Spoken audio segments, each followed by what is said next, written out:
I'm Gerald Bentley. This is Wrestling with Sales. We're on the Fired Up Network, brought to you by Montway Auto Transport. And today we are joined by a champion, your MLW Featherweight champion, the Kick Demon herself, Janai Kai. Janai, thanks for joining us here. Thank you. Thank you. Now, I know we got the big event coming up.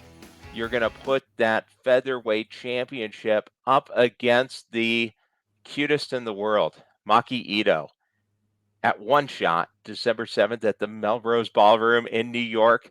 You can see it live on Fight TV.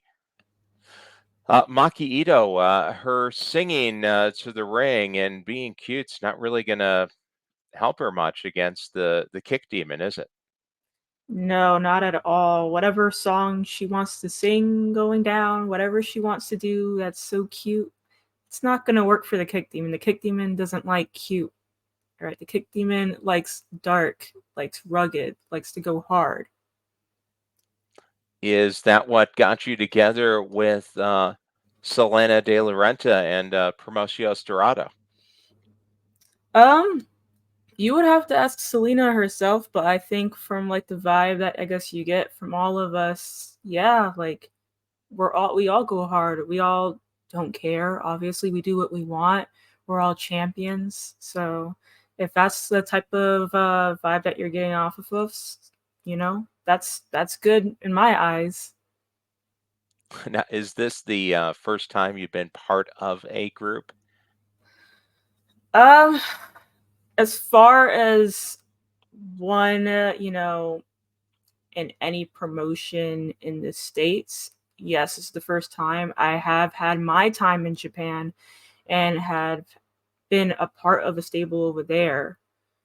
But over here, no. Like this is probably yes, the first stable that I've been a part of. And yeah, look who's in the stable. Like this is one to Rocky definitely Romero. yeah, this is definitely one to be a part of. So for this to be the first stable that I'm a part of, I'm definitely honored and I'm looking forward to it.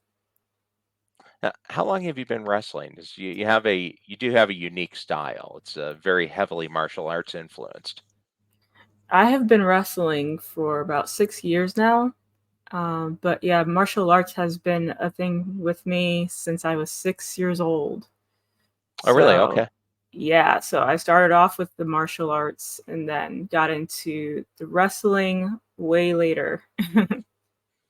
Well, what pulled you from that big martial arts background into wrestling? Was there a had you said way later? When did you get involved in it? What made you want to do it? So this is basically when I was little, I liked wrestling, but I was doing martial arts in the meantime.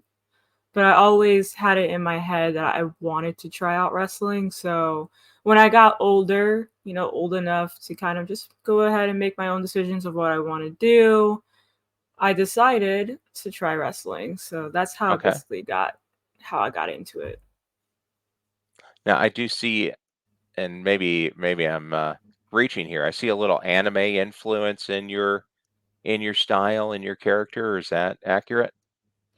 I have a little bit of an anime influence. I'm not very big into anime, but I'm very big into like Japanese culture and specifically like Japanese music. And the Japanese music that I listen to kind of has like that dark side to it as well, and that's kind of what you're seeing out of me. Okay. It's that side of it. So I do get, a little bit of that influence from there. So not Maki Itoh's kind of music. No, not Maki Itoh's kind of music. It's definitely more of the dark, hard rock side of things. So, So you were a big fan of Japanese culture prior to wrestling, and now wrestling's been mhm. able to bring you to Japan, right? Yeah, so it's crazy how that all happened because even so, like with Japanese wrestling, it's more of my taste when it comes to wrestling styles. And so I have been able to just fit in very well with that style, coincidentally. But yeah, like just having that type of love for like Japanese culture throughout the years, like even when I was younger. Like that's pretty cool how I've just developed so much love for it, and then ending up, going over there doing another thing that I love. As a dealer, you spend a lot of time buying cars at auction. If you're using Edge Pipeline to manage your purchases, then this is big news. Montway Auto Transport has partnered with Auction Edge to add a transportation option onto Edge Pipeline. Now dealers can manage their auction buys and book transportation with just one click right in the Edge Pipeline platform. As a nationwide leader in auto transport, Montway understands a dealer's need for speed and efficiency and can arrange single or multi-vehicle moves from auction to any lot in the country. With Montway's technology, dealers can gain full transit visibility and tracking after an order has been booked, making it much easier to manage inventory. Buy, ship, and track all in Edge Pipeline. Go to www.montway.com/WS to learn more. How was the experience of getting out there and getting to wrestle in Japan? I know for a lot of independent wrestlers, that's a bucket list accomplishment, getting to go on a tour of Japan. It's something you've been able to do Yeah, multiple times yeah. already. Yeah, yeah, just 3 times this year, and two different promotions that I wrestled for over there. And so I definitely didn't expect that, but it's always been a bucket list thing, and I definitely want to go back and keep competing over there. It's something that I definitely know that it's like the first few times when I went, it was just confirmation that, like, all right, this is where I need to come back to. This is where I need to keep going and just make a name for myself over there as well. Yeah, how does your style connect with the Japanese fans? So they, from what I feel, they very much appreciate it, but they also very much appreciate my look because I do have a different look over there as well. I get a lot of comments about that, especially like with my hairstyle and everything. Hmm. I'm just different looking over there is what it seems. And even when I'm wrestling and showcasing my style, I feel appreciated. I feel like people are paying attention to it and are wanting to understand it. Well, you do have a unique look and a unique style with your in-ring style and your presentation. Where did the inspiration for that come from? It came from a mixture of everything that I'm pretty much into. Again, going back to like the Japanese like rock music, and then my martial arts influence, mixing that into it, and then there's other type of music that I like as well, like new metal, and more like dark, Okay. like rap type music, and like they all kind of have similar styles, even though they're different genres. They still have that similar vibe, and that's what I kind of just mash together and try to come out with when it comes to my character, the Kick Demon, because I always try and think, there's a lot of different, well, there's a lot of the same types of gimmicks out there, but how can I make mine different? Like, there's a lot of demons and a lot of zombies and a lot of like dark characters out there. How can I make mine different? Like, it's already different saying the Kick Demon, but like Hmm. look wise, how can I make it different? No, it's very good. Now, who are some of the bigger influences to you as a wrestler? So growing up, I really loved Tajiri, watching Tajiri, Rob Van Dam, and then I also loved Victoria in their earlier years when she was more like the psycho, like all the things she said, like Victoria. That's the type of Victoria that I really was drawn into, and her attitude and the Okay. way that she just brought attention into the ring. Like that's attitude wise was Victoria, and then the styles is like Tajiri and Rob Van Dam. Good. And we're talking with the MLW Featherweight Champion of the World, Janai Kai, in advance of her defense against Maki Itoh at MLW One Shot, December 7th. You can see it on Fight TV. Uh, Janai, I wanted to ask you about one thing that really jumped out at me just doing a little looking in. You recovered from a broken neck, and I personally recovered from a broken back. when I was Mm. playing sports years ago, and it's a grueling recovery. What what was the cause of the injury, and then what did you learn from going through the rehab and getting back? So the cause of the injury was I was in the ring and I took a move and I just landed wrong. That's basically what happened. And it's a very, very crazy story because it was just one of those things where I really could have been out. Like either I could have died or I could have been paralyzed. And I didn't go to the hospital right away either because I didn't Mm, know I broke my neck. It was just one of those things where like it happened and I did feel kind of off a little bit. Um, but at the moment I was just thinking, oh, it's just one of those bumps that like were just wrong, whatever. And then sure. someone told me that it was like a stinger. And I was like, okay, fine, let's see how I feel tomorrow and all of that. So this went on for like a few days. I had this broken neck and it wasn't until I tried to do a front roll and I couldn't do a front roll. My body completely shut down. It was like it froze. It didn't Mm, let me do a front roll at all. And that's when I knew, okay, something's wrong. And I went to the hospital and everything. They let me know what happened, what it looks like. It's like very like I need to have emergency surgery the next morning. I was like, all right, like I really had no choice but to do it. yeah, Yeah, so that's what happened, and then the recovery process, it was quicker than I thought it was gonna be, to be honest, and even a doctor let me know that it was good that I was still, like, young because of the fact that, like, the recovery will be quicker that way. So it took about, like, a few months, like, that when I was in a brace, and then I was getting out when I got out of it, I took my time doing certain things, and this is during the pandemic too. So I didn't really have a choice but to stay inside sure. and like kind of recover, inside and be, cautious and just creative of how I'm going to like practice just moving around again. So that's what I was basically doing and just keeping positive and just thinking like this is not the end. This is not the end. The doctor at first did tell me not to wrestle anymore, but when it came to the second follow up, he said I could, and he said just be careful, don't do what you did, and that was it. And then I continued to just go off on my own, take my time, even with the weightlifting, seeing how I felt and everything. So I think it for the majority of like the pandemic was like my recovery. So like by the Okay. time things started opening up again, that's when I was kind of ready to be more active again.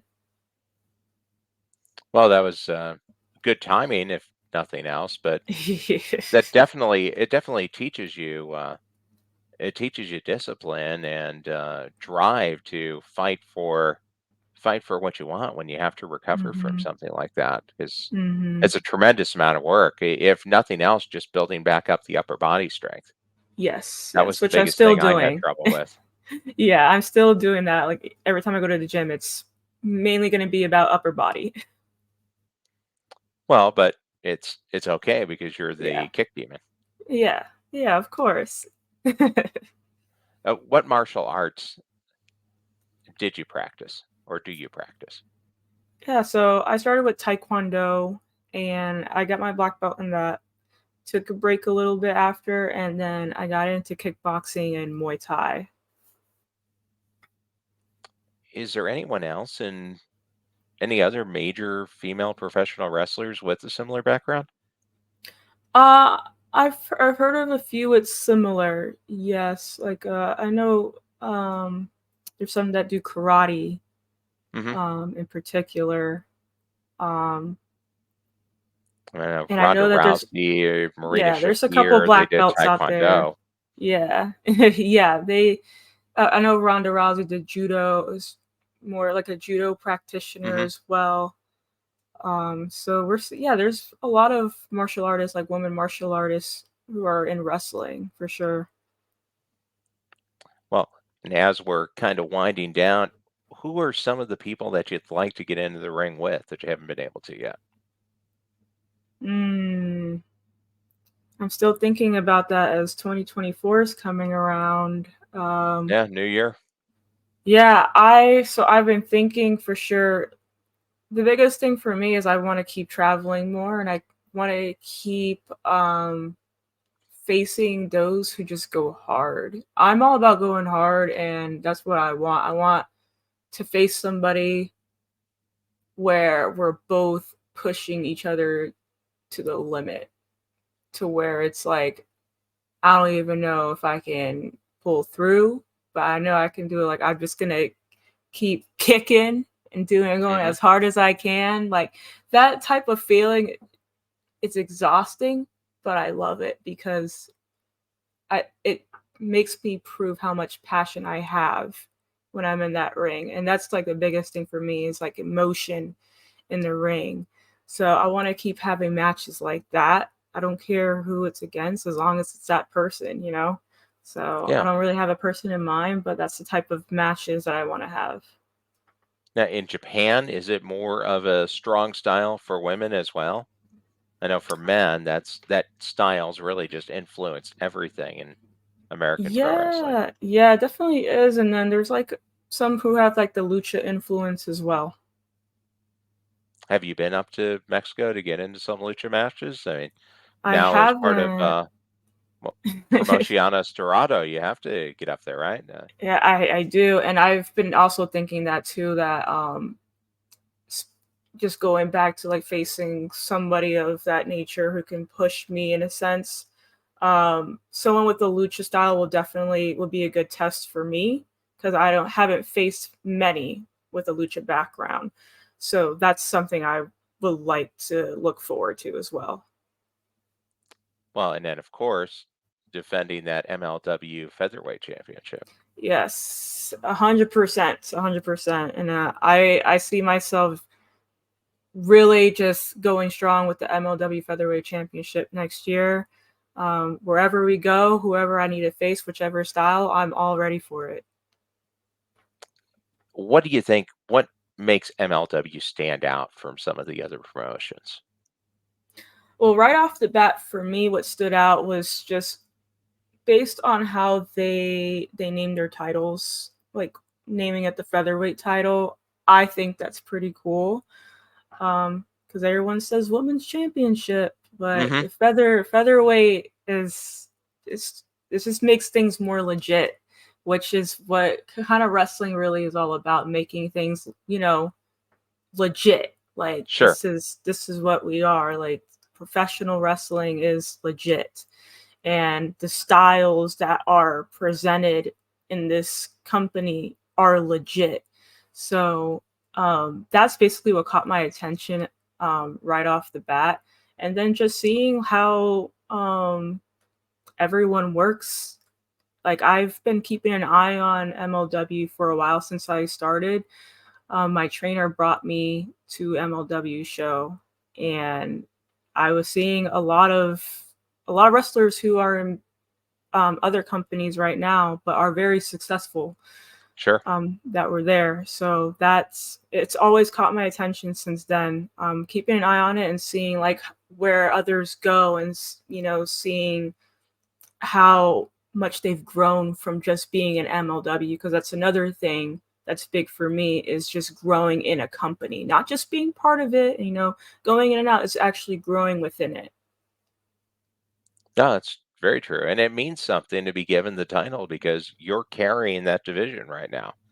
Yep. You're the champion, you're the leader of the line. Everybody needs to follow you. That's actually a lot of privilege and a lot of pressure. Yeah, it could be. It could be. But there's some ladies out there that are coming through who are getting their debuts in as well, and so I'm looking forward to seeing like where they are going as far as the ladder goes. Like who's next? Who's going up? Who's coming up and trying to get this title from me.